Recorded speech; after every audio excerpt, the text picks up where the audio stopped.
Est-ce que quelqu'un peut me donner un bon amen? Alléluia. J'aimerais que nous puissions ovationner notre Dieu. Est-ce qu'on peut célébrer Dieu par de puissantes acclamations, des cris de joie, des cris de triomphe, des cris de louange, des cris d'honneur, des cris de magnificence, car il est Dieu. Woo! Alléluia. Amen. Shalom, shalom, bien-aimés. Nous bénissons Dieu pour ce deuxième jour. Ceux qui étaient là avec nous hier, nous avions commencé cet enseignement sur l'heure de la tentation. Et encore une fois de plus, je voudrais bénir Dieu en remerciant le pasteur Timothée ainsi que le pasteur Toti pour l'opportunité qu'il m'accorde. Et nous avions donc hier introduit notre enseignement et nous avions vu comment est-ce que la tentation pouvait être perçue de deux côtés. La première manière, la tentation pouvait être perçue sous l'angle de Dieu. Et quand la tentation est perçue sous l'angle de Dieu, on parle de l'épreuve. Nous avions vu que Dieu ne tente jamais personne, parce que la tentation dont on parle, quand on dit que Dieu ne tente jamais personne, c'est l'apôtre Jacques qui en parle, c'est la tentation perçue sous l'angle du malin, car sous l'angle de Dieu, la tentation vient comme une épreuve. Dieu permet la tentation comme une épreuve, et le but ce n'est jamais pour que l'on tombe dans le péché, mais le but c'est pour nous affermir, nous rendre plus forts et plus sages et plus matures. Mais la tentation perçue sous l'angle du malin vient pour nous faire tomber dans l'erreur. C'est par là que nous allons commencer aujourd'hui. Et hier, nous avions dit que Dieu permettait la tentation pour nous, pas pour que nous puissions succomber, mais au contraire, pour nous affermir.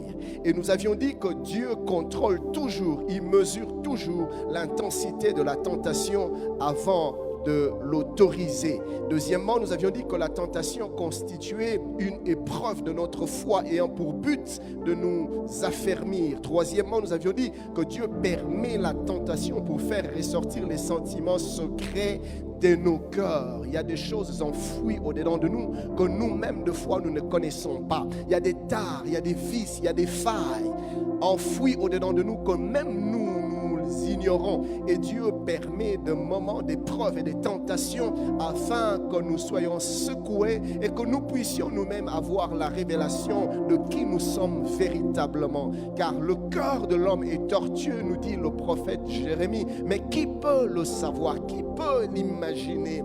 On ne se connaît pas encore jusqu'à ce qu'on se retrouve en face d'une épreuve ou d'une tentation qui nous donne la révélation de qui nous sommes véritablement.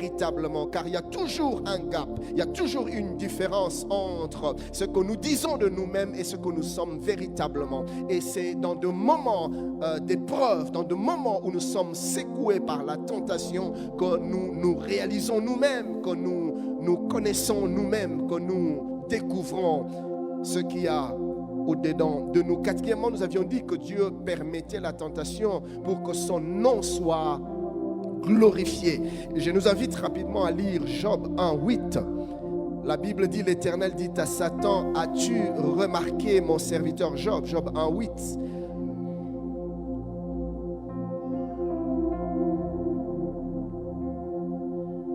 As-tu remarqué mon serviteur Job?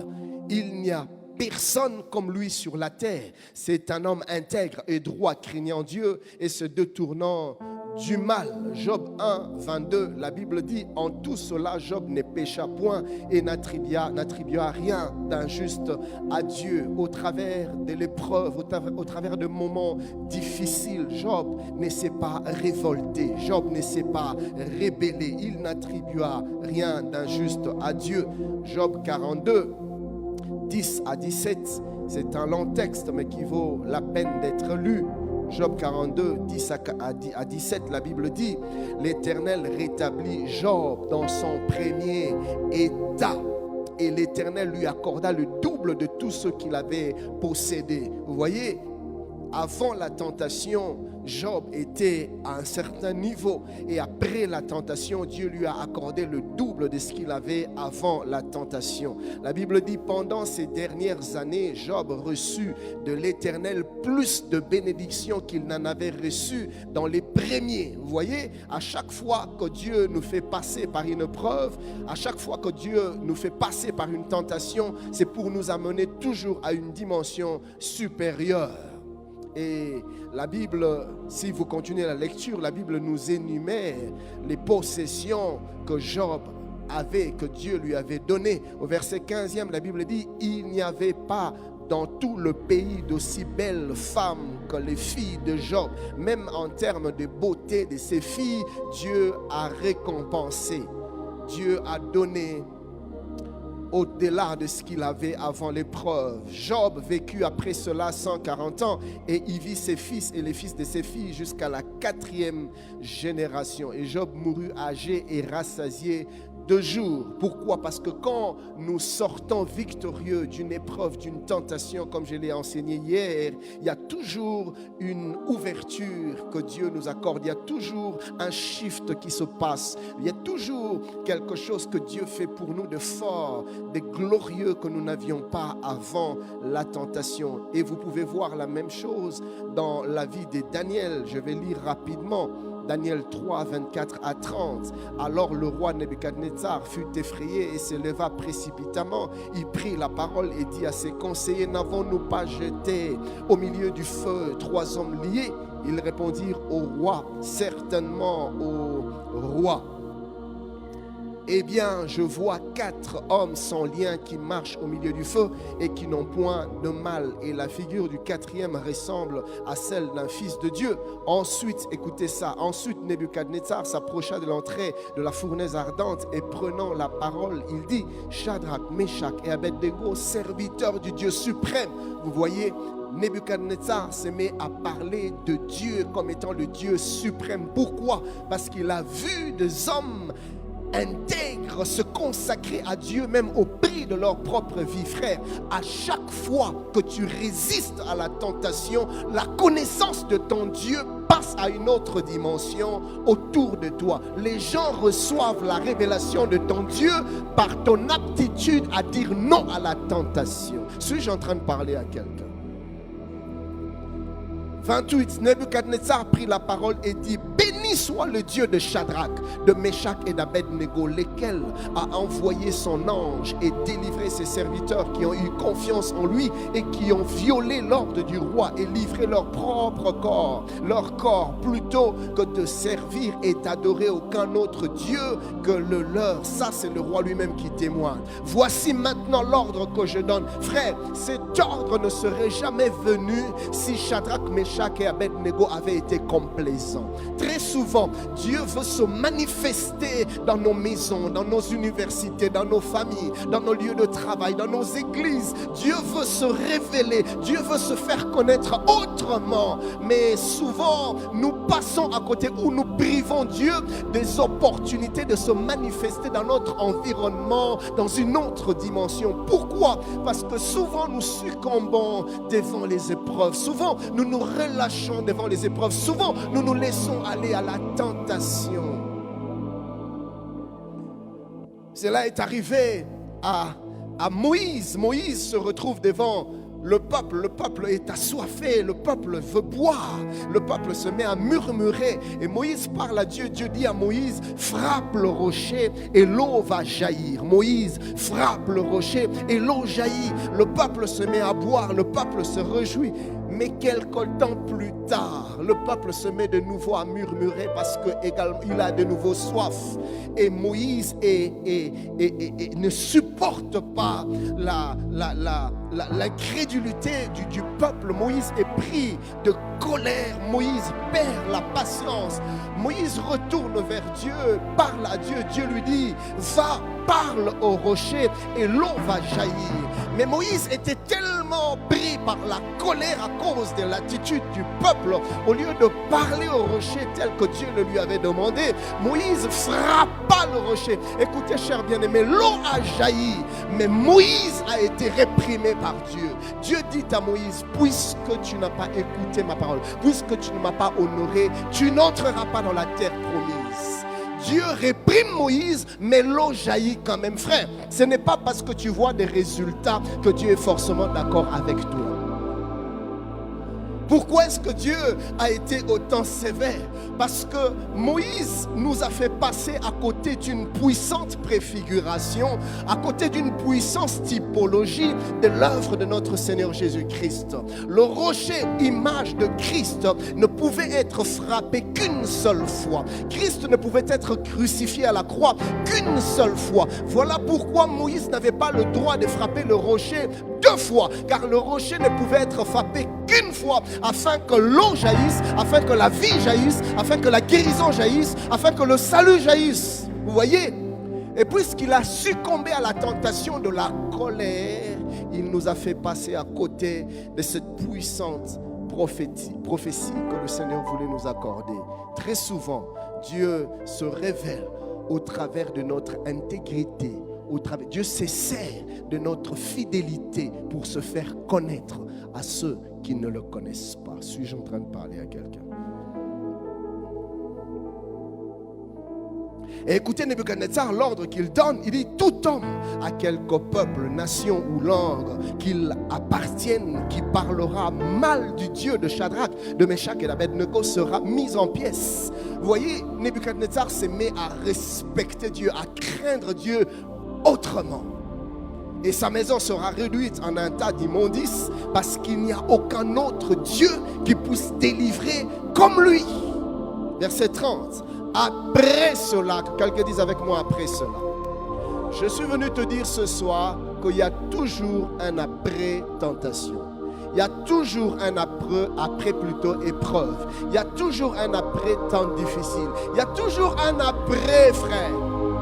La Bible dit: les ténèbres ne régneront pas toujours. Peu importe la rudeur, la dureté, l'intensité des choses négatives que tu es en train de vivre aujourd'hui, sache qu'avec Dieu, il y a toujours un après cela. Il y a toujours un après cela. Écoutez, le désert n'a jamais été une destination pour le peuple de Dieu. Le désert est un passage. Et Dieu ne nous appelle pas à demeurer dans le désert. Dieu ne nous appelle pas à demeurer dans l'épreuve. Peu importe la durée de la tentation, peu importe la durée de l'épreuve, il y a un moment où il y aura un après cela. Suis-je en train de parler à quelqu'un?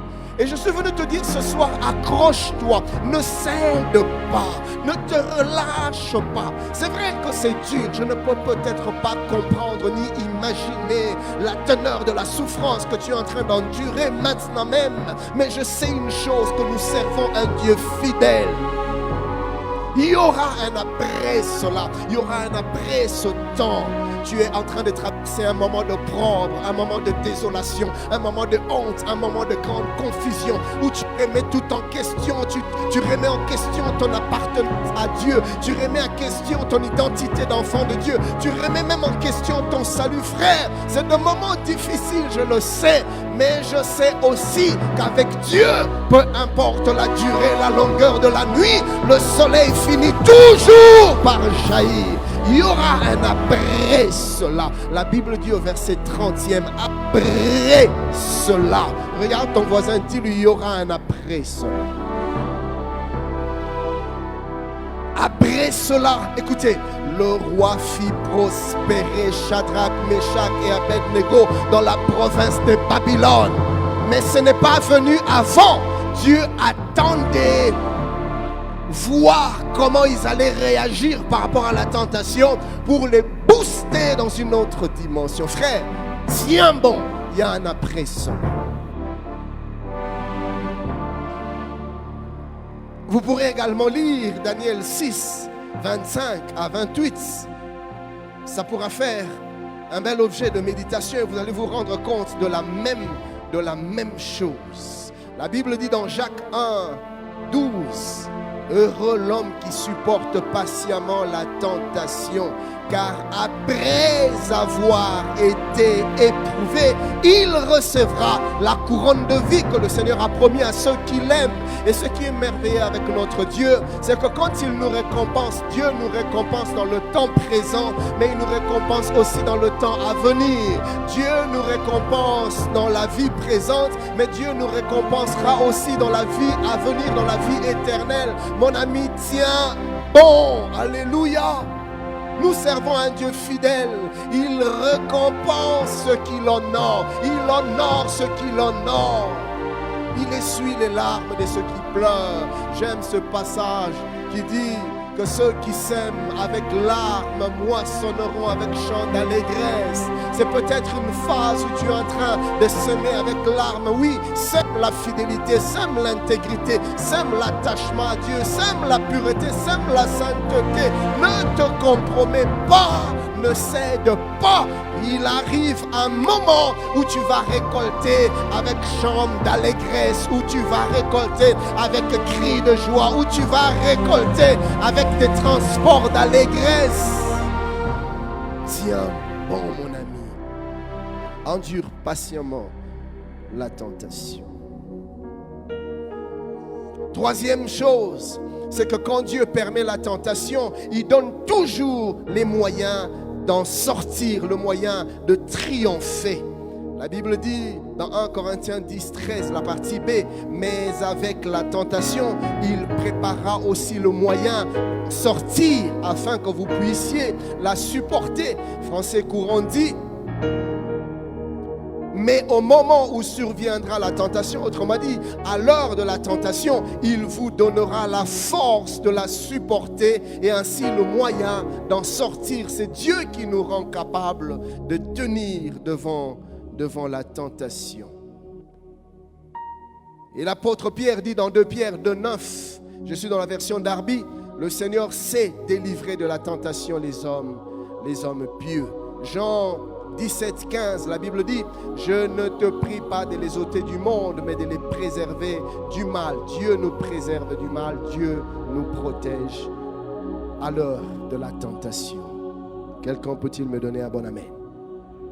Donc, on était en train de voir là, la tentation mais perçue du côté de Dieu, qui est une épreuve. Quand c'est Dieu qui permet cela, c'est une preuve de notre foi pour nous affermir, pour nous faire passer dans une autre dimension, pour nous ouvrir les écluses des cieux, mais aussi pour glorifier son nom, mais aussi pour se révéler à ceux qui ne le connaissent pas, mais également pour nous révéler, nous donner à nous-mêmes notre propre révélation de qui nous sommes. Alléluia. Alors voyons maintenant la tentation vue de l'angle du malin. Et c'est vraiment cet aspect de la tentation sur lequel nous allons nous attarder jusqu'à la fin de notre programme. Alors, nous devons savoir que le diable est rempli, frère, d'animosité. Les malins n'a de compassion pour personne. Il n'a de place pour personne. Il n'a d'amitié pour personne. Il n'a d'amour. D'ailleurs, amour n'a aucun sens pour lui. Son cœur est rempli d'animosité, de rancœur, de haine à l'égard de l'être humain. Et 2 Corinthiens 2,11, partie B dit que nous n'ignorons pas ses desseins. C'est-à-dire nous n'ignorons pas ce que le malin pense de nous. Nous n'ignorons pas le projet du malin. La version Alfred Cohen dit, nous ne connaissons que trop bien ses manœuvres et ses desseins. Je suis dans Apocalypse 12, 9. Ce texte que nous avions lu hier, la Bible dit qu'il est celui qui séduit toute la terre. Mais j'aime cela à la version Alfred Cohen qui dit celui qui trompe et qui égare les hommes du monde entier. Alors, nous allons revenir à ce passage tout à l'heure. Mais notez à ce niveau qu'il y a deux choses que ce texte d'Apocalypse 12, 9 nous révèle. Quand on médite cette portion des Écritures, on se rend compte que l'ennemi, le diable, le tentateur, ne travaille pas seul. Il n'opère pas seul. La Bible dit, le jour où il fut précipité sur la terre, il ne fut pas précipité seul. Il a entraîné avec lui il fut précipité avec lui plusieurs anges déchus. Et ces anges furent précipités avec lui, les anges qu'il avait corrompus. Donc, les Écritures saintes sont en train ici de nous instruire de manière claire que le diable a sous ses ordres toute une armée des démons qu'il a déployés, que ce soit dans le monde visible et que ce soit dans le monde invisible. Le malin n'opère pas seul. Il a des milliers, des milliers, des milliers, des milliers d'anges déchus, c'est-à-dire de démons qui travaillent pour son propre compte, qui travaillent avec lui, qui opèrent avec lui. Parce que plusieurs fois, nous pensons que le diable est partout. Le diable n'est pas partout. Il est fort possible que le diable soit absent de ce lieu. Mais ce sont plutôt les démons qui sont partout. Ce n'est pas que les démons sont omniprésents, mais s'il y a un démon à gauche, il y en a un autre à droite, il y en a un autre au nord, il y en a un autre au sud. Mais le diable n'est pas partout. Quand il est à un endroit, il ne peut pas être au même moment à un autre endroit. Il n'est pas omniprésent. Et je vais vous dire une chose, les démons ne sont pas omniscients. Satan non plus n'est pas omniscient. Ce que tu penses dans ton cœur, Dieu le sait, mais le diable ne le sait pas. Vous voyez ? Ce que tu te dis au-dedans de toi, Satan ne le sait pas. Le diable ne sonde pas l'esprit de l'homme. Mais ce que le diable fait, il insuffle de mauvaises pensées dans le cœur de l'homme. Et une fois que l'homme l'accepte, le diable se met à le manipuler. Et le diable, comment il réagit? Comment est-ce qu'il agit? Il regarde tes réactions. Quand il te fait une suggestion, il t'insuffle une pensée, il regarde comment tu réagis. Il se voit par tes attitudes, par tes réactions, quand tu acceptes une pensée. J'ai vu des gens pleurer pour rien, au nom de rien. Le Seigneur lui fait des promesses sur sa destinée et quelque temps après, le diable vient avec un esprit de découragement. Toi, tu ne réussiras jamais. Regarde ton passé. Tu n'as jamais rien fait de bon. Toi, tu n'iras jamais nulle part. Et du coup, la personne tombe dans la dépression, la personne tombe dans la tristesse, la personne tombe dans l'angoisse même, tout simplement parce qu'il prête foi à l'esprit ou à la pensée que l'ennemi a insufflé. Et l'ennemi sait te voir quand tu pleures, il sait te voir dans tes attitudes, il sait voir quand tu es déprimé. Et là, il comprend que c'est lui qui prend le contrôle. Et à partir de ce moment-là, il sait te manipuler, il sait te téléguider sur base de l'esprit ou de la pensée qu'il a semé dans ton cœur. Rappelez-vous de ce que Jésus a dit. Jésus a dit aux disciples, le prince de ce monde vient vers moi, mais il ne peut m'avoir parce qu'en moi, il n'a rien qui lui appartient.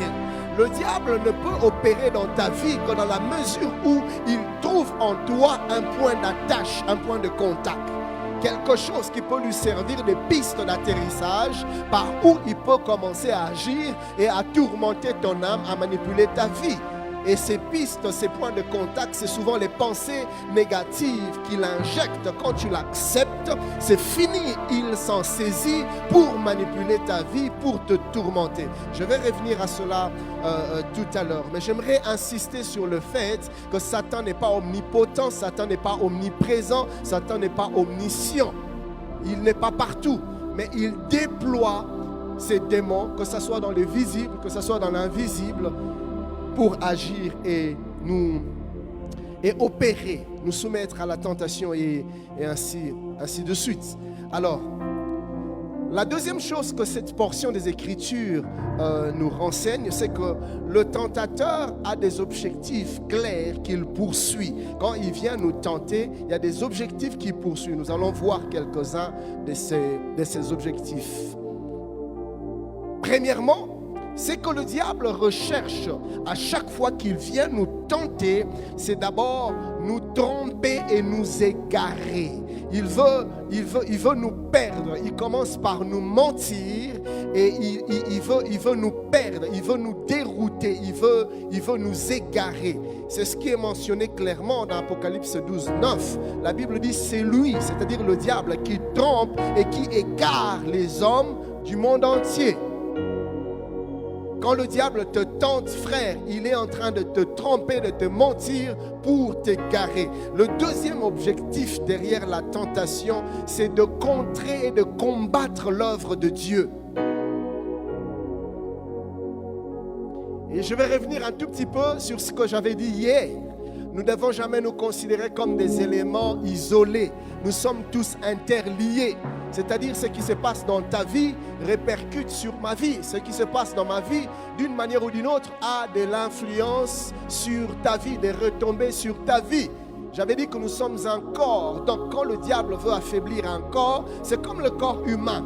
Quand j'ai mal à la tête, tout mon corps est paralysé. Quand même j'ai mal à l'orteil, tout mon corps est paralysé. Des fois, mon ventre a faim, mais j'ai tellement mal à mon orteil que je n'ai plus d'appétit. Pourquoi? Parce qu'un petit organe paralyse tout le corps entier. C'est comme ça que nous fonctionnons, nous, Église, nous, corps du Seigneur. Quand un membre est affecté, nous sommes tous entraînés par ce qui se passe dans sa vie. Et nous devons être conscients de cela. Pourquoi? Parce que le malin, connaissant cela, cherche à nous fragiliser, à fragiliser nos églises, à fragiliser nos ministères, à fragiliser l'œuvre de Dieu au travers de la tentation. Une fois que tu succombes à la tentation, sache que c'est l'église qui est affaiblie. Sache que c'est l'œuvre de Dieu qui est affaiblie. Dis-toi toujours que derrière toi, il y a plus que ta propre personne. Il y a l'œuvre de Dieu derrière toi. Surtout ceux qui servent le Seigneur dans un domaine ou dans un autre. Écoutez, frères, nous devons être conscients que nous représentons beaucoup dans la maison du Seigneur. Nous sommes tous des pierres et une maison est bâtie par le rassemblement de plusieurs pierres. Et chaque pierre a une importance capitale. Chaque pierre est stratégique. Et des fois, nous-mêmes, nous ignorons. Voilà pourquoi, frères, plusieurs même se sous-estiment, plusieurs se minimisent parce qu'ils ne connaissent pas la véritable valeur qu'ils représentent aux yeux de Dieu. Aux yeux de Dieu, tu es un paramètre, un facteur stratégique dans son œuvre. Ne te minimise pas et ne convoite même pas ce que l'autre fait dans la maison de Dieu, frère. Écoutez, nous pensons souvent que les membres les plus visibles sont les plus honorables. La nature nous enseigne autre chose. Ce n'est pas ceux qui sont visibles, ce n'est pas ceux qui sont à l'avant-plan qui ont forcément plus d'importance dans l'œuvre de Dieu. Pas du tout, frère. Des fois, des frères et des sœurs anonymes que personne ne connaît pèsent beaucoup plus que ceux-là que tout le monde connaisse. Je ne sais pas si on vous a déjà raconté ce témoignage de cet homme de Dieu qui prêchait la parole avec puissance et onction. Et un jour, Dieu lui donne une vision.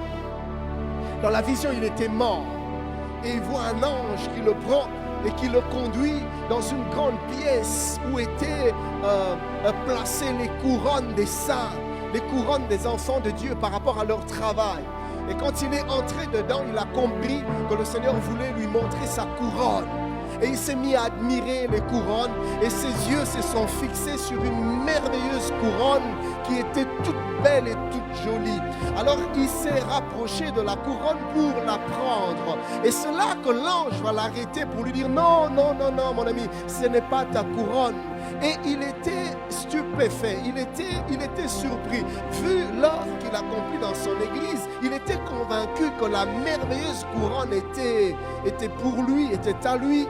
Et c'est là que l'ange lui dira non. Et il demande à l'ange, mais à qui donc est cette couronne? L'ange ouvre comme un écran et se met à lui montrer la personne à qui appartenait la glorieuse couronne. Et l'homme de Dieu était surpris de se rendre compte que la couronne appartenait à une vieille dame de son église qui était à peine remarquable.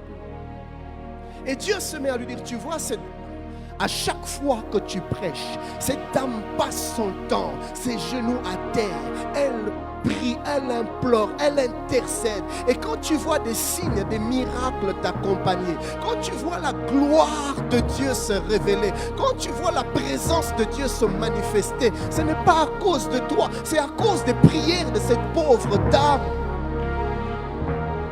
Dieu lui dit, c'est sa couronne. Et le monsieur était confus.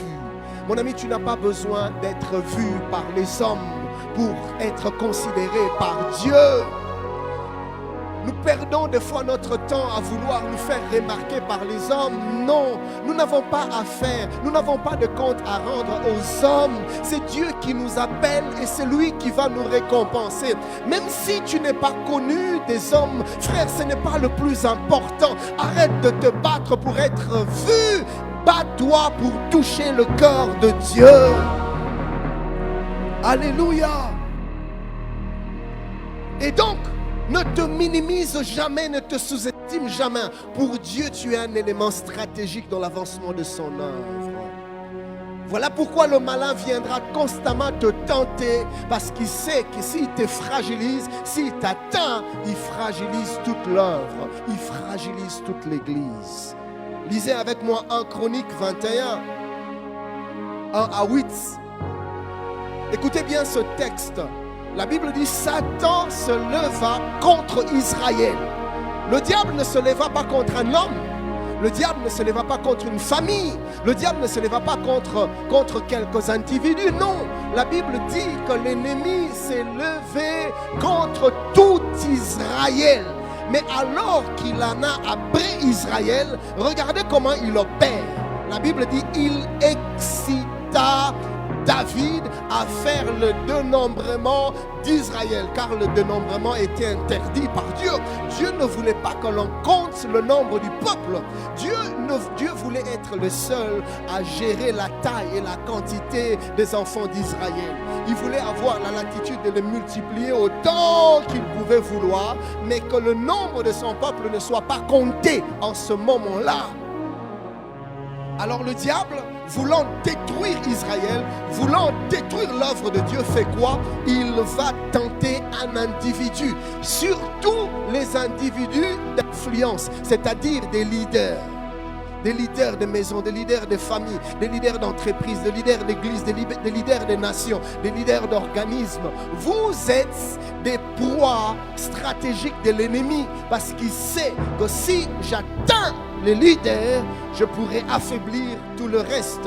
Et il va tenter David, un seul individu, mais le but c'est de fragiliser tout un peuple. Le but c'est de fragiliser toute une église. Le but c'est de fragiliser toute une famille. Mon ami, quand tu sors de ta maison et que tu ailles découcher chez cette petite dame que tu n'as pas épousée, qui n'est pas ta femme, frère, sache que ce n'est pas seulement toi qui es en cause, mais c'est toute ta famille que tu entraînes avec toi. Tu n'as aucune idée de comment est-ce que tu peux faire passer à côté toute une génération à cause de ta turpitude, à cause de ta légèreté, à cause de ton inconscience. Que des pères inconscients, que des mères inconscientes, que des leaders inconscients. Écoutez le même verset dans la version français courant. La Bible dit, un jour Satan décida de nuire à Israël. Il a décidé de nuire à Israël, comme très souvent, il décide de nuire au ministère, il décide de nuire aux églises, il décide de nuire aux familles. Mais quand il a ainsi décidé de nuire à Israël, qu'est-ce qu'il fait? Il pousse David à pécher. Il pousse un homme, mais le but c'est de nuire à plus grand que la personne.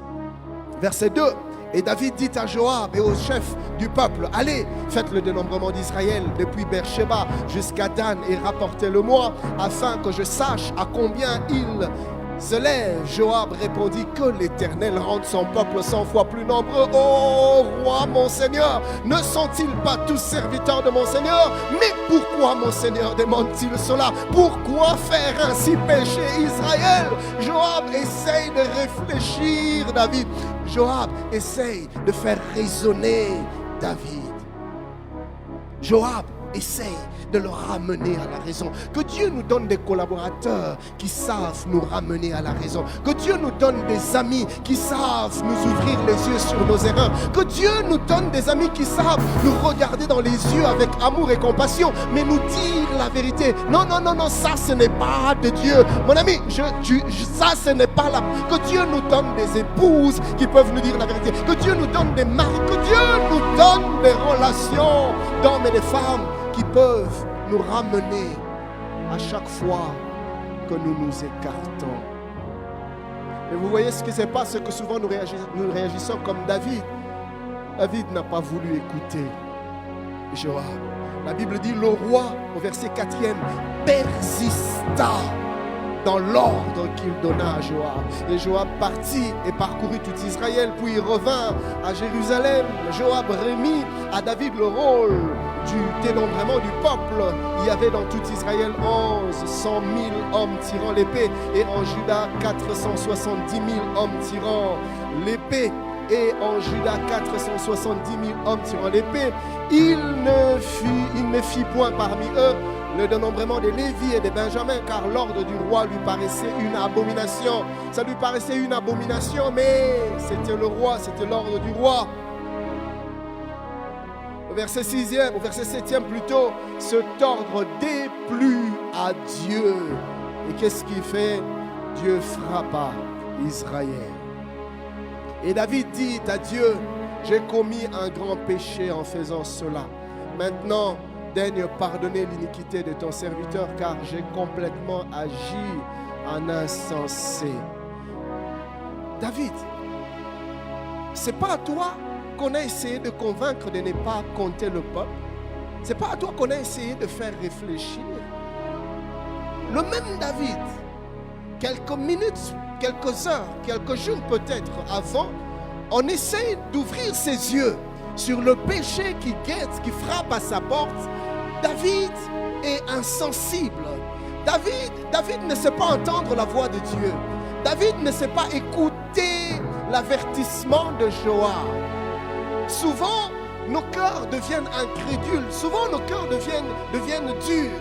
Et vous savez ce qui se passe? À chaque fois que la tentation est sur le point de frapper à ta porte, il y a comme un esprit d'endurcissement qui précède. Il y a comme un esprit d'assoupissement, comme un esprit d'endormissement, comme un esprit d'hypnose qui vient affaiblir ta conscience, qui vient affaiblir ta volonté. Ce qui arrive que plusieurs personnes devant la tentation, n'ont pas le temps de penser aux conséquences de leurs actes. C'est seulement après que tu es comme surpris, comme quelqu'un qui sort d'un sommeil. C'est seulement après que tu te mets à pleurer, que tu regrettes. C'est seulement après que tu te poses des questions du genre, mais qu'est-ce qui m'a poussé à faire ça? Mais pourquoi j'ai fait ça? Mais qu'est-ce qui m'a pris? Mais comment ai-je pu faire une telle chose? Mais comment ai-je pu dire ça? Mais comment ai-je pu trahir mon Dieu? Mais comment ai-je pu? La même personne, quelques instants plus tôt, insensible, mais quelques instants plus tard, réalise les méfaits de son acte. Pourquoi? Parce que la tentation vient toujours avec un effet paralysant. Ça te fragilise. On peut beau te dire, écoute, tu risques de détruire la destinée de tes enfants, mais on n'entend pas. On peut beau te dire, écoute, arrête cette femme, arrête ce...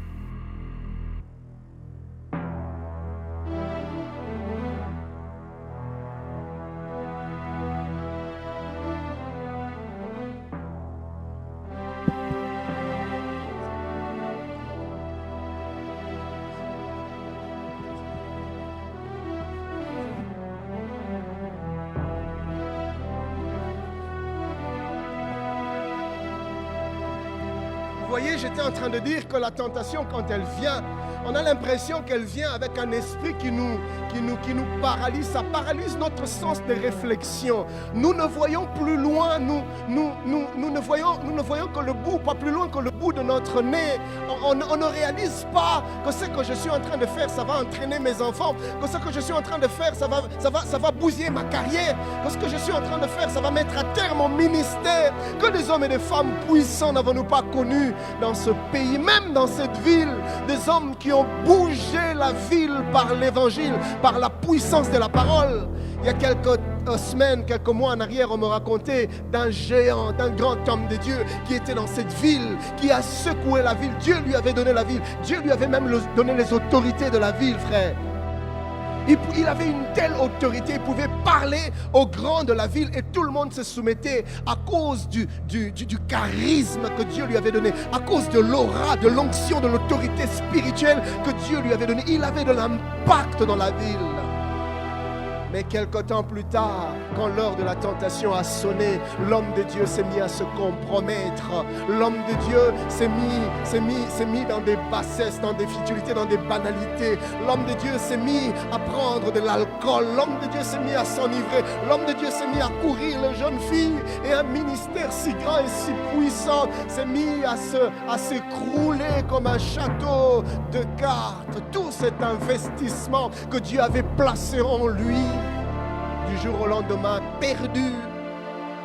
Et celui qui autrefois était une référence, qui était un modèle, un repère, très vite devient un sujet, un objet de scandale, une pierre d'achoppement, un objet de raillerie et de moquerie. Celui qui défiait les jeunes, qui motivait les jeunes qui les encourageait, devient aujourd'hui un objet de démotivation et de découragement. Et on se demande, est-ce vraiment possible de servir Dieu avec fidélité, intégrité, avec puissance et impact et rester fidèle à Dieu jusqu'à la fin? Est-ce vraiment possible? On se demande, est-ce possible de bien commencer et de bien finir? Est-ce possible de commencer une course et de la finir dans l'intégrité? Les gens se posent des questions à cause des géants qui nous ont inspirés hier et qui aujourd'hui font notre honte.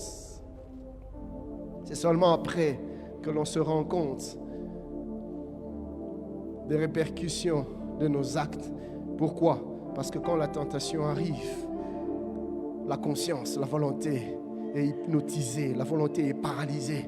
La volonté, la conscience est affaiblie. Je voudrais te dire ce soir, mon ami, reste sobre, reste sobre, reste sobre. Même quand tu te trouves devant cette jeune fille qui met des petites jupes, reste sobre. Mon ami, même quand tu te retrouves devant des billets des banques, reste sobre. Ma soeur, même quand on te propose des jeeps et des maisons, reste sobre, reste sobre. Mon frère, même quand Dieu te donnera la gloire dans le ministère, reste sobre. Même quand ton nom sera connu dans toute la ville et même dans toute la nation, reste sobre, reste sobre, reste sobre. Reste sobre. Reste sobre.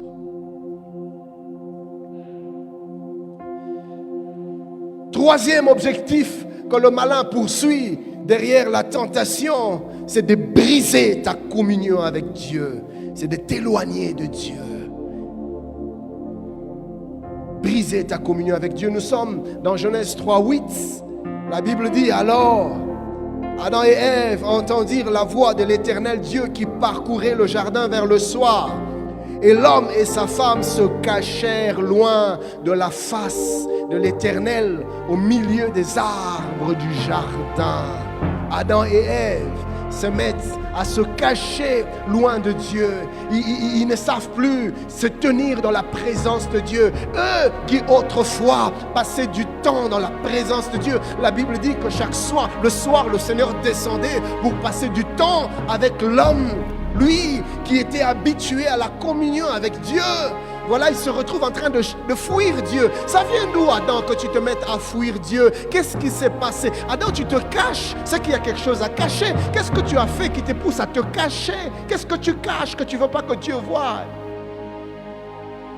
Adam devient incapable. Il ne sait plus lever ses yeux et regarder Dieu en face. Adam se cache. Plusieurs se cachent. Plusieurs ne savent plus se tenir devant Dieu. Plusieurs ne savent plus être vrais devant Dieu. Pourquoi? Parce qu'ils ont des choses à cacher. Et des choses à cacher qu'ils ne sont pas prêts de lâcher. Car quand on est prêt à se repentir, on ne fuit pas la présence de Dieu. On se présente devant Dieu, on pleure, on se repent et on s'expose. On expose tout ce que l'on a fait et Dieu nous pardonne. Mais quand on n'est pas prêt à lâcher, c'est là qu'on devient incapable de nous tenir dans la présence de Dieu. On se cache, on cache parce qu'on sait que Dieu va voir. Et nos prières deviennent que de prières par la forme, de prières superficielles. Nous prions par la forme, nous prions pour bien faire, nous prions pour sauver les apparences. Mais nos prières ne viennent plus du cœur. Pourquoi? Quel est ce cœur qui va prier? Quel est ce cœur qui va se tenir dans la présence de Dieu aussi longtemps que tu as des choses que tu ne veux pas que Dieu voie? Tu as des choses que tu ne veux pas que Dieu remarque. Tu as des choses sur lesquelles tu ne veux pas que Dieu te reproche. Tu te caches parce que tu as des choses à cacher. Adam, comment tu en es arrivé là? Qu'est-ce qui s'est passé, Adam? Nous te connaissions comme un homme qui aimait la présence de Dieu. Un homme qui vivait dans une communion profonde et intense avec Dieu. Adam, qu'est-ce qui s'est passé? Ce soir, je suis venu parler à un Adam, à une Adam. Qu'est-ce qui s'est passé? Où est passée ta relation avec le Seigneur? Tu avais une relation de qualité, tu avais une communion intense et profonde avec Dieu. Où est-elle passée? Regarde-toi, regarde ce que tu es devenu. Tu es devenu superficiel dans ta marche chrétienne. Tu n'es plus aussi profond qu'autrefois. Tu as changé, Adam. Qu'est-ce qui s'est passé? Je vais vous dire ce qui s'est passé. Adam a succombé à la tentation. Et quand le diable vient avec la tentation, le but qu'il poursuit, c'est de briser notre communion avec Dieu. Quatrième objectif que le diable recherche derrière la tentation, c'est de nous sortir des desseins de Dieu et nous détruire.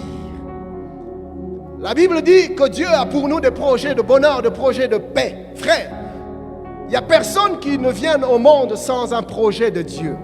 Vous savez, Dieu ne fait pas des choses au hasard. Dieu ne crée pas parce qu'il s'ennuie et pour s'occuper un peu, il se met à créer des individus. Non, le Seigneur crée toujours toutes choses pour un but. La Bible dit que Dieu fait toutes choses pour un but. Donc tout individu, tout enfant de Dieu a un projet qui a été à la base de son existence.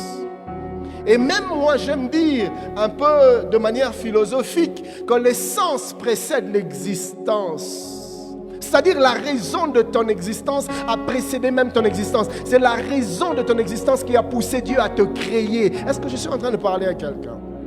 C'est parce que Dieu avait des raisons, c'est parce que Dieu avait des besoins, c'est parce que Dieu avait des attentes qui s'est dit, qui accomplira ce que j'ai dans le cœur? Qui accomplira mes désirs? Qui accomplira ce projet? Ah, je vais le créer. Et Dieu t'a créé sur base des attentes, de projets de son cœur. Donc tu existes pour vivre et accomplir les desseins de Dieu, frère. Tu n'existes pas pour toi-même.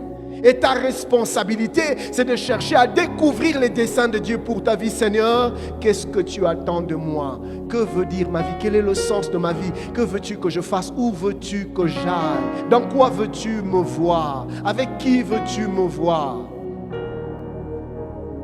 Et quand le diable maintenant vient avec la tentation, parce qu'il sait que le bonheur de l'homme ne se retrouve nulle part ailleurs que dans les desseins de Dieu. Mon frère, tu ne seras jamais heureux aussi longtemps que tu ne reviens pas sur les desseins de Dieu. Aussi longtemps que tu ne reviens pas sur le projet de Dieu dans ta vie, mon ami, tu ne seras jamais heureux. Ça, c'est de 1. Et puis de 2, tu ne te réaliseras jamais au maximum toi-même. C'est-à-dire, tu seras toujours dans la moyenne. Tu n'atteindras jamais le maximum de tes potentiels parce que c'est seulement dans les desseins de Dieu que l'onction de Dieu va se déployer dans ta vie pour que tu vives pleinement les choses pour lesquelles tu as été créé. Est-ce que je suis en train de parler à quelqu'un? Donc aussi longtemps que tu n'es pas dans les plans de Dieu, frère, l'onction de Dieu pour ta destinée ne descendra jamais sur toi. Pasteur Timothée, moi je suis de ceux qui croient qu'il y a une onction particulière pour tous les domaines. Il y a une onction pour le mariage, il y a une onction pour éduquer les enfants, il y a une onction pour les menuisiers, il y a une onction pour les architectes, il y a une onction pour les médecins, il y a une onction pour les avocats, il y a une onction pour les pasteurs, il y a une onction, je crois qu'il y a une onction pour toutes choses. Mais maintenant le problème c'est que c'est seulement dans la mesure où tu te retrouves dans ce que Dieu veut que tu fasses, que tu rencontres l'onction que Dieu a mis à part pour la chose qu'il veut que tu fasses. Oh Jesus. Et très souvent même, frère, nos prières ne sont pas exaucées. Pourquoi? Parce que nous faisons des mauvaises prières. Tu pries pour une chose que Dieu ne t'a pas destinée. Dieu n'exaucera pas. Nous jeûnons pour rien. Des fois, nous allons à la montagne, nous perdons notre temps inutilement. Dieu n'exaucera pas. Pourquoi? Parce que la chose que nous demandons ne nous a pas été destinée. Nous ne sommes pas dans les plans de Dieu. Aussi longtemps que tu n'es pas dans les plans de Dieu, tes prières ne seront pas exaucées. Est-ce que quelqu'un m'entend? Et le diable veut nous voir faibles, le diable veut nous voir échouer, le diable veut nous voir pleurer, le diable veut nous voir tristes, le diable veut nous voir mal finir notre vie, le diable veut nous voir passer à côté. La Bible déclare qu'un jour, un homme de Dieu est venu devant le Seigneur, lui disant: Maître, voilà que sur terre, là où tu m'as envoyé, j'ai fait des exploits. J'ai ressuscité des morts, j'ai fait des miracles, j'ai fait marcher des paralytiques, j'ai fait des exploits. Le Seigneur le regardait et dit, éloigne-toi, éloigne-toi, éloigne-toi, éloigne-toi. Je ne t'ai jamais connu. Pourquoi? Parce que Dieu ne te connaît que dans la mesure où tu es dans les choses pour lesquelles il t'a envoyé. Tu es sous une fausse identité. Et sous cette identité-là, en train de faire des choses qui n'appartiennent pas à ta destinée, Dieu ne te connaît pas, Dieu ne te reconnaît pas. Il te dira, éloigne-toi, je ne t'ai jamais connu. Pourquoi? Parce que tu n'étais pas dans mes desseins. J'ai prié le Seigneur, ce jour-là, quand on se retrouvera devant lui, qu'il puisse dire de nous, entrez dans la joie de votre Père, de votre Maître, bon et fidèle serviteur. Je veux vivre les plans de Dieu, je veux vivre les desseins de Dieu. Et je veux vous dire une chose, frère, les desseins de Dieu ne plaisent pas toujours aux hommes dès le premier contact. Dieu, des fois, te demandera des choses que tu n'auras nulle envie de faire, des choses qui ne te plairont pas du tout. Et c'est même là que l'on sait juger de la maturité d'une personne. Jésus dit à Pierre, Pierre, quand tu étais enfant, tu allais où tu voulais, tu faisais ce que tu voulais, tu t'habillais comme tu voulais. Ça, c'est quand tu étais enfant, Pierre. Et puis il lui dit, mais quand tu grandiras, quand tu seras vieux, tu étendras les mains, quelqu'un d'autre t'habillera, quelqu'un d'autre te conduira et quelqu'un d'autre t'amènera, écoutez bien ça, quelqu'un d'autre t'amènera là où tu ne voudras pas aller. Donc Dieu ne nous demande pas toujours des choses qui nous plaisent. Où sont des enfants capricieux? Levez les mains. Hey. Les enfants capricieux, en tout cas, elle est des capricieuses, elle va vous dire. Les enfants capricieux veulent constamment qu'on fasse ce qu'ils désirent. Avec Dieu, ça ne fonctionne pas comme ça. Avec Dieu, tu vas bouder, tu vas même menacer Dieu. Dieu, d'ailleurs, si tu ne me donnes pas, je ne veux plus te servir, mon frère, tu vas arrêter de servir Dieu. Seigneur, si tu ne me donnes pas, Seigneur, c'est la dernière année. Si tu ne me donnes pas le mariage, Père, cette année-ci, je vais me retrouver sur la rue. Ma soeur, on va te retrouver sur la rue. Et ce n'est pas Dieu qui sera perdant, c'est toi qui vas perdre. Donc Dieu ne se plie pas aux caprices des hommes. Dieu est dans ses principes, Dieu est dans sa volonté. Vous voyez? Dieu dit quoi à Élie? Va à Kéritz, j'ai ordonné aux corbeaux de te nourrir. Donc les corbeaux avaient déjà reçu l'ordre. La provision pour la vie d'Élie était à Kéritz. Et il dit à Élie, va là-bas. Donc maintenant Dieu a déjà parlé. Et quand Dieu parle, les choses qu'il dit s'exécutent. Donc la provision était là. Élie ne serait pas allé là où Dieu l'avait envoyé. Il allait mourir de faim et de soif. Il allait prier, il allait intercéder, il allait jeûner, il allait faire des retraites. Dieu n'allait pas exaucer. Pourquoi? Parce que la provision t'attend au lieu de ta destinée.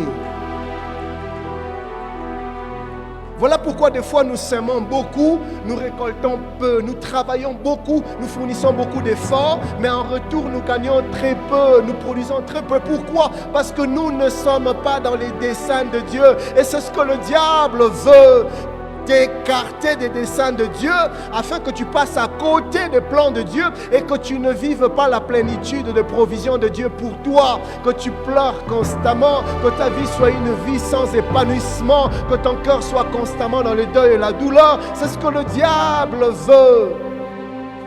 C'est pour ça qu'il vient avec la tentation, pour te détourner des projets de Dieu. Lisez avec moi Juge le chapitre 16e du 21e au 26e verset.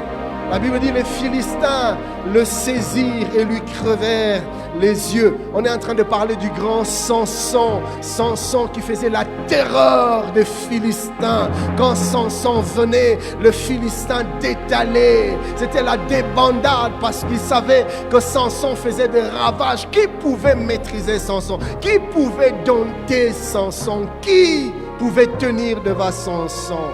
Mais voyez-vous, comme je le disais hier, le diable sait nous étudier et il sait nous analyser. Il sait voir où sont nos points forts et où sont nos points faibles. Et le diable ne perdra pas son temps à nous tenter sur nos points forts. Il sait que là, il ne pourra pas nous avoir. Ça, c'est de un. Et de deux, le diable ne perdra pas son temps à nous tenter sur des choses qui ne nous intéressent pas. Il sait que ça ne va pas nous accrocher. Mais le diable va maximiser sur tes faiblesses. Là, il est fragile. Là, il est faible. Ah, là, il est intéressé à ça. C'est le genre de choses qu'il aime. Ça, c'est le genre d'homme qu'il aime. Ça, c'est le genre de femme qu'il aime. Il va s'investir dans le domaine de choses qui t'intéressent et dans le domaine de tes faiblesses. C'est là que la tentation viendra. Il a analysé Samson. Et la faiblesse de Samson, c'était les femmes. Samson aimait les femmes. Parmi les premiers éléments que l'on donne de la vie de Samson, il vit une femme. Lisez le livre de l'histoire de Samson.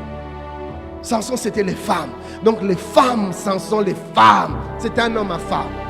Et le diable a vu sa faiblesse. Il dit, c'est là qu'on l'aura. Et c'est ainsi que les princes des Philistins sont allés vers Delilah pour lui dire, écoute, va tendre un piège à Samson. Découvre c'est quoi sa force. Sa force, c'était son alliance avec Dieu. Dieu lui avait dit, le jour où tu te raseras la tête, ta force te quittera, l'onction partira. C'était son alliance avec Dieu. Samson ne devait pas trahir son alliance avec Dieu. Tout ce que le diable cherche à nous faire faire, c'est que l'on trahisse notre alliance avec Dieu, que l'on brise notre alliance avec Dieu. Écoute, notre force se trouve dans notre alliance avec Dieu. Et le diable le sait. Aussi longtemps qu'il est très proche de Dieu, je ne l'aurai pas. Il faut que je brise, il faut que je l'éloigne un peu. Il faut que je le fragilise. Et sa fragilité, sa faiblesse, son faille ou ses failles ne viendra, sa faille ne viendra que dans la mesure où je vais le pousser à rompre son alliance avec Dieu. Là, il sera fragilisé. Et qui vient le tenter, ce n'est pas un homme. Les hommes ont essayé sur le terrain de la force physique. Samson était plus fort. Mais ils ont envoyé une femme pour le toucher dans sa faiblesse. Et Samson s'est laissé aller. Et c'est ainsi que nous sommes en train de lire la suite ici où les Philistins le saisirent, lui crevèrent les yeux. Samson n'a plus de vision. Vous voyez, pasteur Timothée, je me suis toujours dit que les yeux physiques de Samson ont été crevés qu'après que le diable ait crevé ses yeux spirituels. Parce que les yeux spirituels de Samson, c'était la vision que Dieu lui avait donnée. Tu détruiras les Philistins, tu délivreras Israël. C'était la vision de sa vie. C'était ça qui devait le conduire. C'était ça qui devait diriger ses décisions. C'était ça qui devait orienter les choix de sa vie. Pas les beautés des femmes. C'était la vision, c'était pas l'argent, c'était pas le gloire. La gloire, c'était la vision que Dieu lui avait donnée. Sa vision devait déterminer ses attitudes. Vous voyez?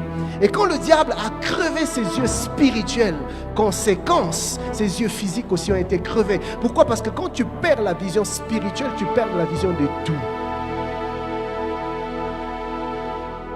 Quelle est la vision de ta vie? Tu poursuis quoi? Tu cours après quoi? Tu vis pour quoi? La vision de ta vie, c'est ta destinée. C'est le dessein de Dieu pour toi. Le jour où tu le perds, tes yeux seront crevés. Tu vas perdre des choses, des valeurs que tu as. Tu vas perdre la position que Dieu t'avait destinée. Tu vas perdre ton héritage. Le prophète Jérémie dit, par ta faute, tu perdras ton héritage. Ils le firent descendre à Gaza et ils le lièrent avec des chaînes de reins. Ils tournaient la meule dans la prison. Quelle humiliation! Samson en train de tourner la meule. Samson en train de tourner la meule comme un vulgaire esclave, comme un homme de rien du tout. Il se met à tourner la meule dans le camp des ennemis. Samson, tu ne devais pas être en train de travailler pour les ennemis, tu devais être en train de les détruire, frère. Tu vois là où la tentation peut t'amener, la tentation peut te faire quitter les objectifs de ta vie. Au lieu de faire ce pourquoi Dieu t'a appelé, tu te retrouves en train de servir les mêmes personnes pour qui Dieu t'a envoyé afin que tu les détruises. Le diable veut te rabaisser. Le diable veut te réduire à ta plus simple expression. Ne plaisante jamais avec la tentation. Traite durement la tentation. Il tournait la meule dans la prison. Or, les princes de Philistins s'assemblèrent pour offrir un grand sacrifice à Dagon, leur Dieu, et pour se réjouir. Ils disaient, notre Dieu a livré entre nos mains Samson, notre ennemi. Et quand le peuple le vit, ils célébrèrent leur Dieu. Quand le peuple a vu Samson, ils se sont mis à célébrer Dieu. Leur Dieu, Dagon.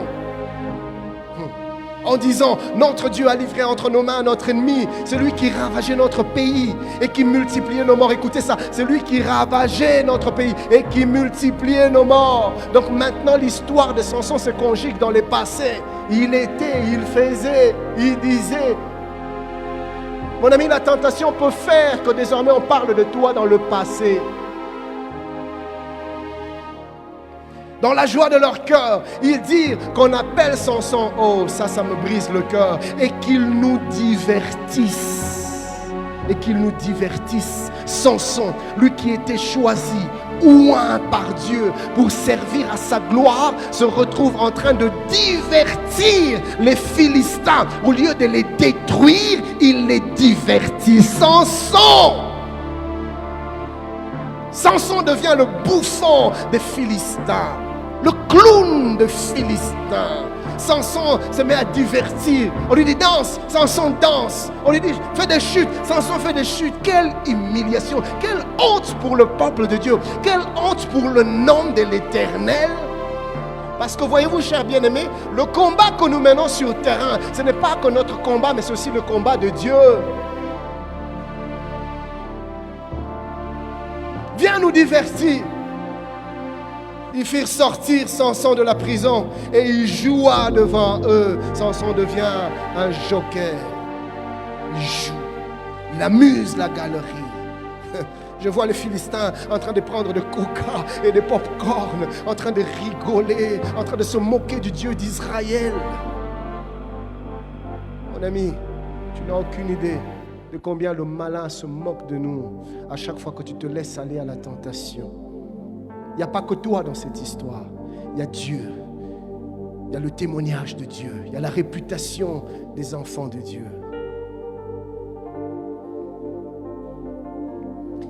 Ésaïe 48, 17 à 19. Ainsi parle l'Éternel, ton Rédempteur, le Saint d'Israël. Moi, l'Éternel, ton Dieu, je t'instruis pour ton bien. Je te conduis dans la voie que tu dois suivre.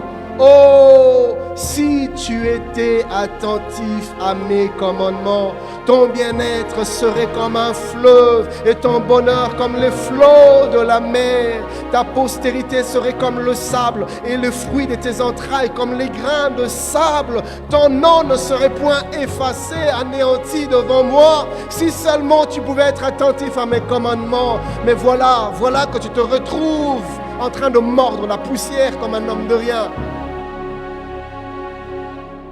Si seulement tu étais attentif à la parole de Dieu, si seulement tu pouvais obéir à ce que Dieu te dit, si seulement tu pouvais dire non à la tentation, ta postérité serait comme le sable, le fruit de tes entrailles comme les grains de sable.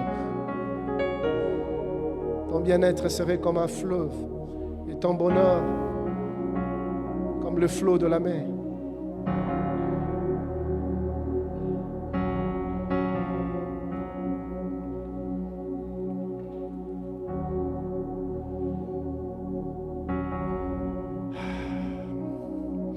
J'aimerais nous dire une chose, une vérité. C'est que le diable n'est pas le seul instigateur de la tentation. C'est-à-dire, le diable n'est pas le seul à nous pousser à la tentation. Car il arrive que l'être humain, c'est-à-dire que l'homme lui-même, et même très souvent, puisse être la cause des tentations qui lui arrivent. Que l'homme lui-même soit la source des tentations. Que l'homme lui-même soit à la base de tentations. Jacques nous en parle dans Jacques 1, 14 à 15, quand il dit « Mais chacun est tenté quand il est attiré et amorcé par sa propre convoitise. Puis la convoitise, lorsqu'elle a conçu, enfante le péché. Et le péché étant consommé, produit la mort. » Vous voyez? Comment est-ce que le malin opère? Comme je disais tout à l'heure, j'avais dit que j'allais y revenir. Le diable ne peut jamais t'atteindre si en toi, il n'y a rien qui lui appartienne. Un jour, un ami à moi m'a dit ceci: Ken, ne construis jamais ta maison avec les briques de l'ennemi, avec les briques du diable. Parce que tôt ou tard, un jour, il viendra te le réclamer. Tu construis ton immeuble, tu places les briques de l'ennemi. Et des fois même l'ennemi s'arrange pour que tu les places à des endroits stratégiques. Que la pierre de l'ennemi devienne la pierre de l'angle. Tôt ou tard, il vient, il réclame sa pierre et la maison devient fragilisée. Voilà pourquoi il cherche à placer en toi des choses qui lui appartiennent. Et la chose la plus stratégique que le diable place en nous pour nous tenter, c'est des mauvaises pensées. Des pensées qui ne glorifient pas Dieu. Des pensées qui n'honorent pas Dieu. Et des pensées qui deviennent dans nos cœurs comme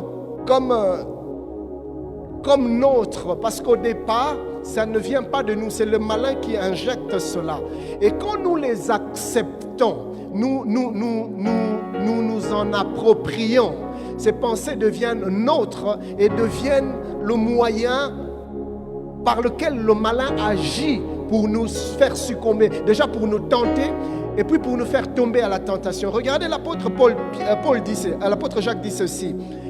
Que personne ne dise quand il est tenté que c'est Dieu qui le tente, car Dieu lui-même ne tente jamais personne. Il dit, mais chacun est tenté quand il est attiré et amorcé par sa propre convoitise. Donc ce sont tes propres mauvaises pensées. Les mauvaises pensées que tu as acceptées dans ton cœur. Les mauvaises pensées que tu as laissées se développer au-dedans de toi. Frère, voilà pourquoi nous ne devons pas permettre n'importe quel genre de pensée dans nos cœurs. Nous devons arrêter le développement de certaines pensées, des pensées mauvaises, des pensées de rancœur, des pensées de colère, des pensées d'immoralité, des pensées de jalousie, des pensées d'orgueil, des pensées de cupidité, des pensées d'idolâtrie, toute forme de mauvaises pensées. Nous ne devons pas accorder aux mauvaises pensées le temps de se développer dans nos cœurs. Il dit ceci, que personne ne dise quand il est tenté que c'est Dieu qui le tente, car Dieu lui-même ne tente jamais personne. Il dit, mais chacun est tenté quand il est attiré et amorcé par sa propre convoitise. Donc ce sont tes propres mauvaises pensées. Les mauvaises pensées que tu as acceptées dans ton cœur. Les mauvaises pensées que tu as laissées se développer au-dedans de toi. Frère, voilà pourquoi nous ne devons pas permettre n'importe quel genre de pensée dans nos cœurs. Nous devons arrêter le développement de certaines pensées, des pensées mauvaises, des pensées de rancœur, des pensées de colère, des pensées d'immoralité, des pensées de jalousie, des pensées d'orgueil, des pensées de cupidité, des pensées d'idolâtrie, toute forme de mauvaises pensées. Nous ne devons pas accorder aux mauvaises pensées le temps de se développer dans nos cœurs. Pourquoi? Parce que les mauvais désirs viennent comme des mauvaises semences se poser dans nos cœurs. Et ce qu'elles cherchent, c'est de trouver un terrain d'accueil favorable.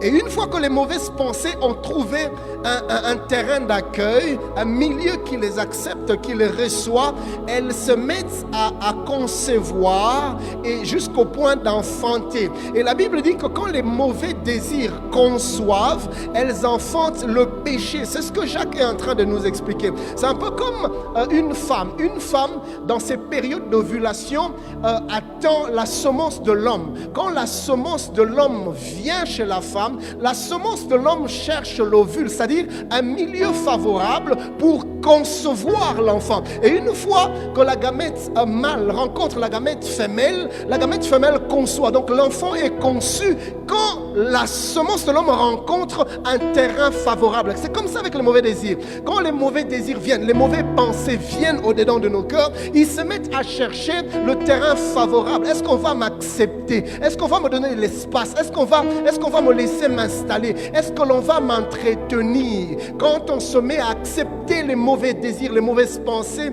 et à les entretenir, qu'est-ce qui se passe? Il y a conception. Les mauvais désirs conçoivent et enfantent le péché.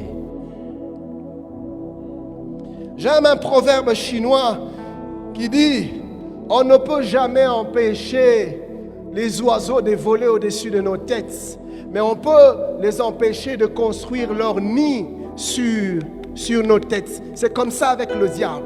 Quand il vient te tenter, il sème en toi des mauvaises pensées. Mais c'est comme les oiseaux. Tu ne peux pas empêcher le diable d'injecter les mauvaises pensées. Tu vois une belle femme qui passe, tu entends une voix qui parle. Est-ce que tu as vu le derrière de la fille? Frère, ce genre de pensée ne vous est jamais venu? Non, hein? Non. Vous vivez sur Mars. Mais nous qui vivons sur cette terre des hommes, c'est compliqué. Des mauvaises pensées viennent en désordre.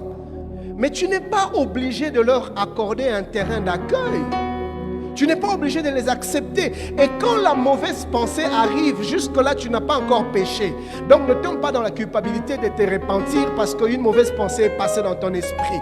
Tu vois ta soeur bien habillée et tu sens comme une jalousie monter dans ton cœur. Tu n'as pas péché. Aussi longtemps que tu n'as pas accepté cela, tu n'as pas péché. Tu peux réprimer cela. Je refuse cette mauvaise pensée. Je suis le temple du Saint-Esprit. Je n'ai pas la place pour des saletés. Tu réprimes, tu chasses cela dans le nom de Jésus. Tu n'as pas péché. Tu vois ton frère, tu sens comme une colère. Pourquoi? Parce que le frère a ce que toi tu n'as pas. Vous voyez? Jusque-là, c'est une pensée. Mais quand tu refuses cela, tu rejettes cela, ça ne va pas rencontrer un terrain favorable. Donc, le péché ne sera pas conçu ni enfanté dans ton cœur. Mais quand tu acceptes la jalousie et tu te mets à l'entretenir, ne mets pas l'accent dans l'église. Et puis tu vas même plus loin. Tu commences même à pousser les autres aussi à haïr la personne. Et tu te mets à colporter des mauvaises choses que tu connais, même d'autres que tu inventes. Pour qu'on haïsse le frère, pour qu'on haïsse la sœur, pour qu'on la regarde différemment. Et c'est parti d'où? Ces mauvaises attitudes, ces colportages, ces médisants, ces calomnies dans la maison de Dieu, ces déchirements dans la maison de Dieu. C'est parti d'où? D'une petite mauvaise semence que le diable a injectée.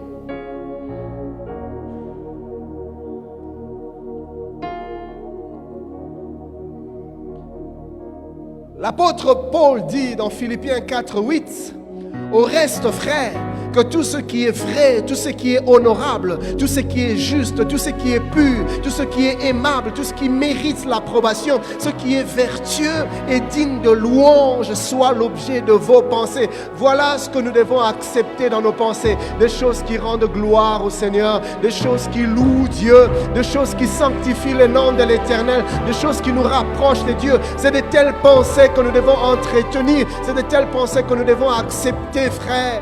Et là, nous fragilisons la force de l'ennemi. Là, nous fragilisons la force plutôt de la tentation. La tentation viendra, mais elle ne trouvera en nous aucune place, aucun terrain favorable. Et elle n'aura aucun effet sur nous. Demain, nous allons voir quelles sont les stratégies du malin pour nous tenter. Quel est son mode opératoire? Comment est-ce qu'il opère? C'est comment qu'il organise sa ruse. C'est comment qu'il organise son intelligence malsaine pour nous faire tomber dans la tentation. C'est quoi les stratégies du tentateur? Ça va faire l'objet de notre 3e chapitre que nous allons voir demain. Que Dieu vous bénisse.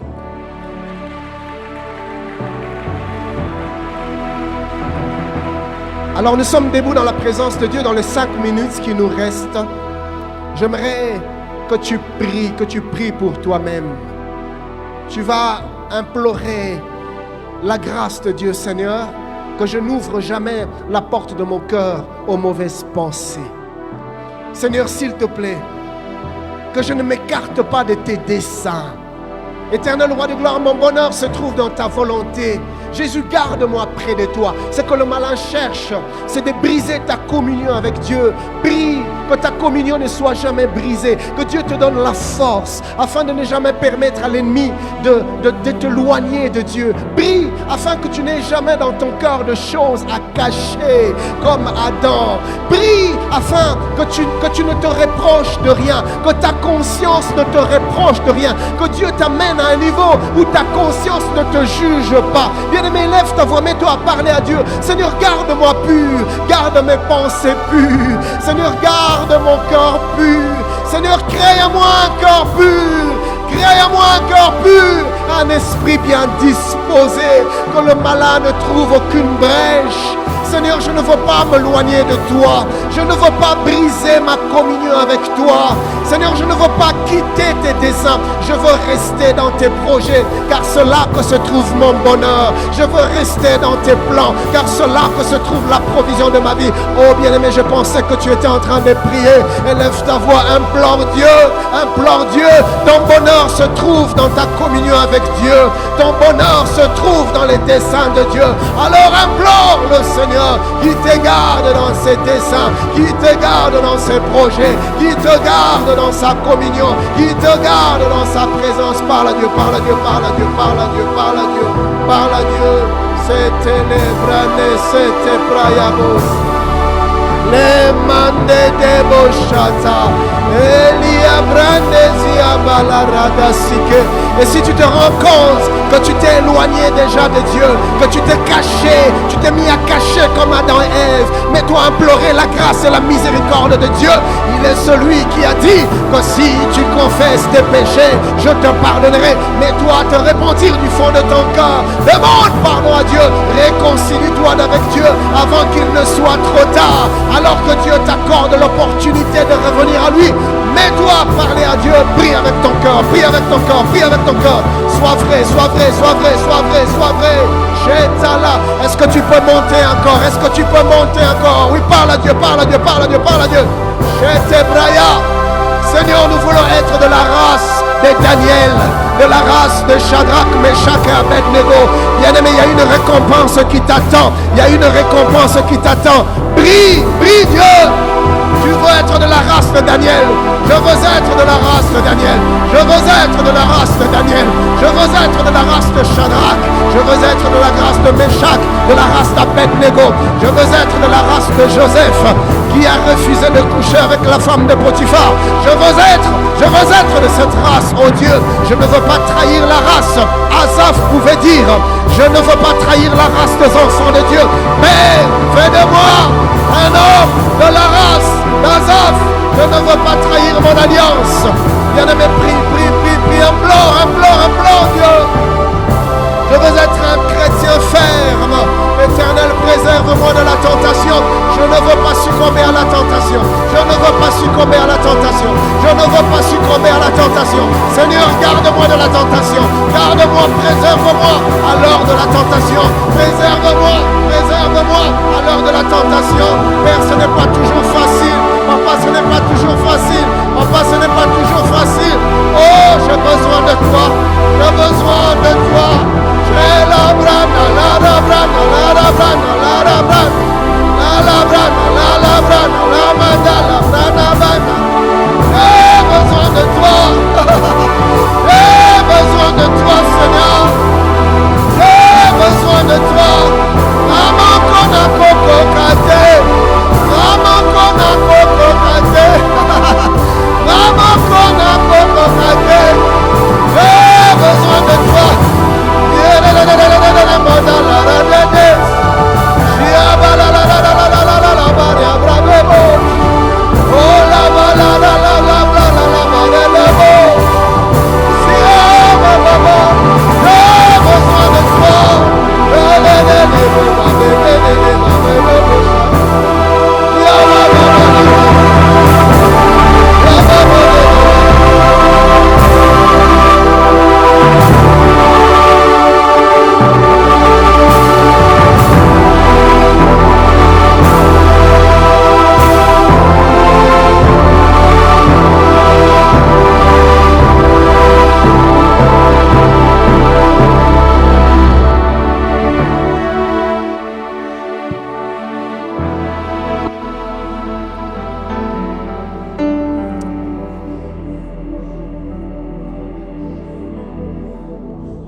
Je ne voulais pas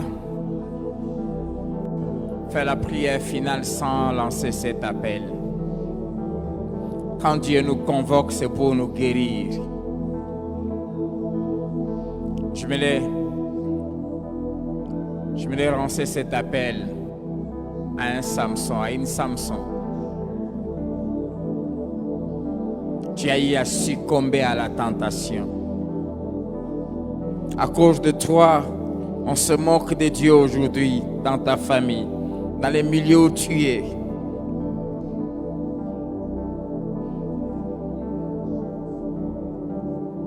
Ton cœur est rempli de culpabilité. Pendant que l'homme de Dieu parlait, tu t'es senti concerné.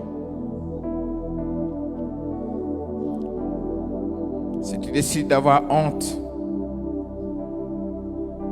cela te regarde. Mais si tu veux que Dieu fasse quelque chose dans ta vie ce soir, quitte là où tu es, viens ici. Viens devant ici. Je suis très précis.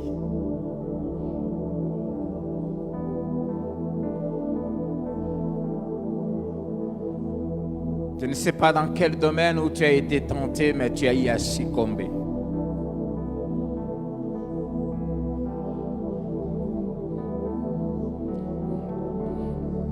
Ce soir, Dieu n'est pas là pour nous condamner.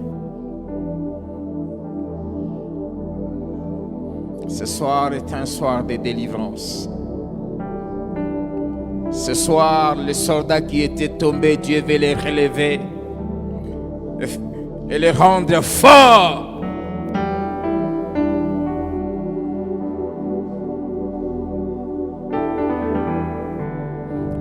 Le diable veut te dire que c'est fini. Non, ce n'est pas fini pour Dieu. Ça y est, à tomber. Mais ce soir, Dieu veut te relever. Et il est capable, en te relevant, faire de toi un soldat fort. Je me demandais encore, pasteur Ken, de revenir prier. J'ai l'assurance que, après cette prière, plus jamais, tu ne tomberas.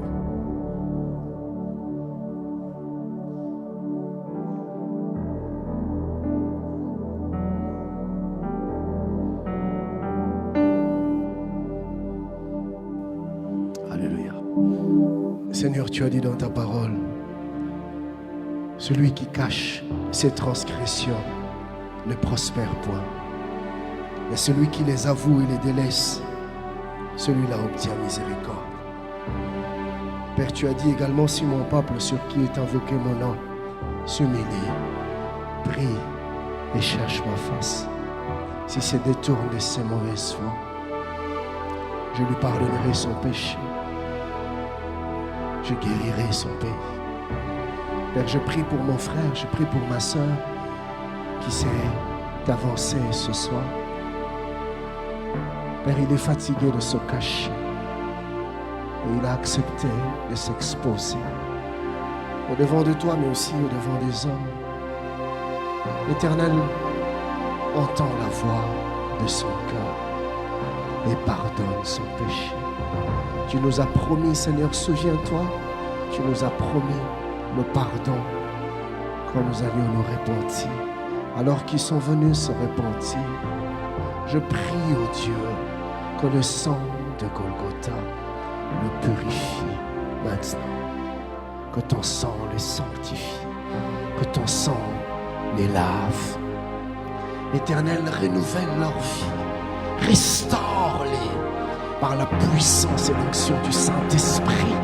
Toi qui nous prends par terre, toi qui nous tires de la boue, Seigneur, et qui nous relève, je prie, mon Père, que tu le fasses pour mon frère, que tu le fasses pour ma soeur. Yahweh, accorde la force dont il avait besoin afin de mener une vie chrétienne de victoire.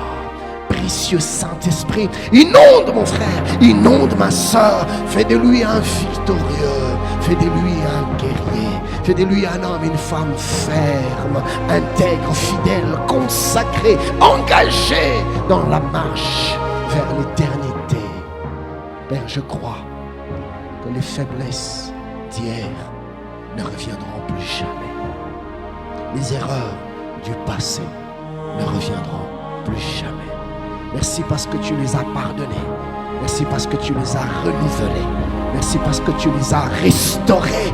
Merci au Père parce que désormais tu marches avec eux.